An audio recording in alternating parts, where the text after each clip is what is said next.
Ya, ketika baru ada isu Pak Jokowi menugaskan Heru Budi Hartono ke Jakarta, gantikan Anies, aura di DKI yang tadinya suram mendadak penuh harapan.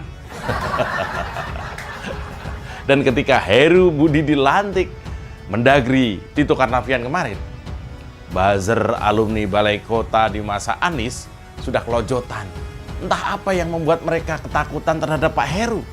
Ternyata sekarang ketahuan. Ya, ternyata pendukung Anies sangat khawatir. Ada yang bisa kerja beneran jadi gubernur. Ini dari Nenek Indun, 5 hari kerja Pak Heru setara dengan 5 tahun kerja Anies Baswedan. Ini sungguh terlalu sekali.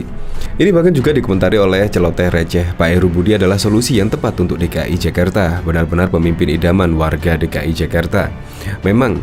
Kemarin memang ada gebrakan di hari pertama menjabat sebagai PJ Gubernur DKI Jakarta. Pak Heru pun juga langsung membuka posko pengaduan dan bahkan juga langsung menormalisasi sungai-sungai yang ada di DKI Jakarta. Kalau dalam 5 tahun terakhir rasanya kabar dari Jakarta adalah semata-mata kegalauan, kini hampir setiap hari kita mendengar kabar baik dari Jakarta. Heru sebagai pejabat gubernur langsung ngegas. Walau tentu saja tidak ditujukan untuk mempermalukan Anies, apa yang dalam waktu singkat dilakukan Heru seperti membuka mata publik tentang apa yang justru tidak dilakukan Anies selama 5 tahun menjadi gubernur. Sekarang jadinya orang tahu, Anies memang tidak melakukan apa-apa. Saya mempersilahkan pada orang-orang yang selama ini berkerumun di sekeliling Anies Baswedan untuk siap-siap gemetar, kemeriang, panas dingin. Lihat saja, siapapun yang bermain-main dengan anggaran negara, siap-siap ada seorang Heru Budi akan datang di Balai Kota sebagai wakil Presiden Jokowi di ibu kota negara. Dan ini menurut saya pilihan terbaik dari seorang Jokowi untuk Gubernur Jakarta. Belum 2 pekan jadi PJ Gubernur, Heru copot di rute MRT yang baru 3 bulan menjabat.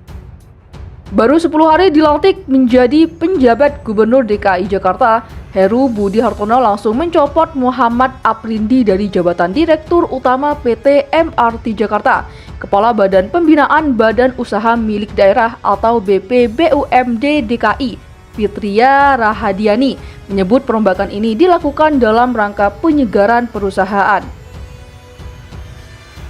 Pembangunan PT MRT Jakarta merupakan hal yang strategis. Oleh karena itu, penyegaran dalam jajaran pengurus PT MRT Jakarta menjadi hal yang penting, kata Fitria dalam keterangannya Rabu 26 Oktober. Padahal Aprindi diketahui baru menjabat sebagai dirut MRT selama 3 bulan, dia diangkat menjadi pimpinan PT MRT per tanggal 22 Juli 2022. Saat itu, mantan Gubernur DKI Jakarta Anies Baswedan merombak sejumlah jajarannya di lingkungan pemerintah Provinsi DKI Jakarta jelang akhir masa jabatannya. Pemprov DKI kini mengangkat Tuhiyat sebagai dirut PT MRT baru. Tuhiyat sebelumnya menjabat sebagai dirut PT Moda Integrasi Transportasi Jabodetabek atau MITJ. Selain itu, Tuhiyat juga pernah menjabat sebagai Direktur Keuangan dan Manajemen Korporasi PT MRT Jakarta.